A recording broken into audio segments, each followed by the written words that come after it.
Hi, I'm Marty Nemko.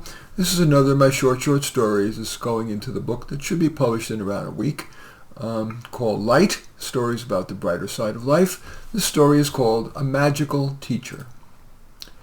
I was one of the zillion kids who was more interested in magic than in school. So often, instead of doing my homework, I learned magic tricks. It was fun and it made me popular.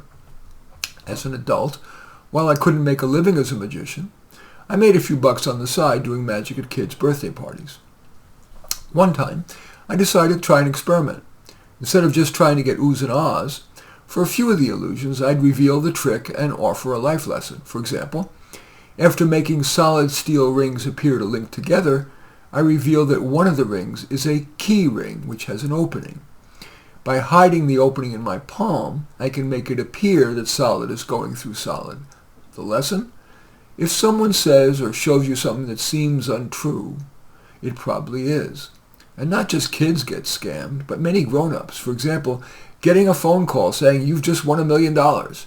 If you actually entered the contest and won, you wouldn't be asked to pay anything to get the prize, nor would you be asked to give any personal information or log into a website. Then I did a trick in which, while talking, I pulled 25 feet of multicolored paper chain from my mouth. I then showed them that it was very thin paper coiled into a packet so small that it can be hidden in my cheek and I can talk normally. The lesson?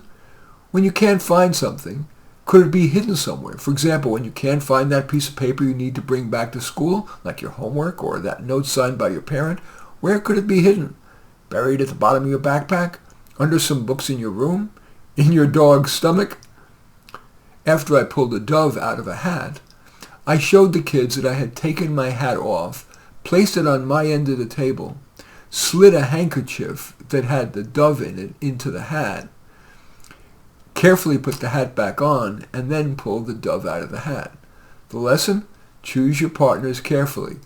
It wouldn't have worked had I put a rat in the handkerchief. At the end of the show, a child came up to me and said, "That was much better than school." Given my own history in school, I had to agree. In any event, that story is called A Magical Teacher. As usual, I welcome your thumbs up and accept your thumbs down. I always look forward to your comments and especially like it if you hit the share button below.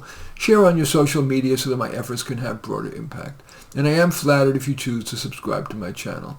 And I would welcome you checking out either of my 2 books of available short stories. One is called Dark. It's the companion volume to Light, which I'll be publishing soon. Dark, it's stories about the darker side of life. The other book of short stories is called Soloists, stories of introverts and outsiders facing a dilemma. In any event, I do thank you for watching. I am Marty Nemko.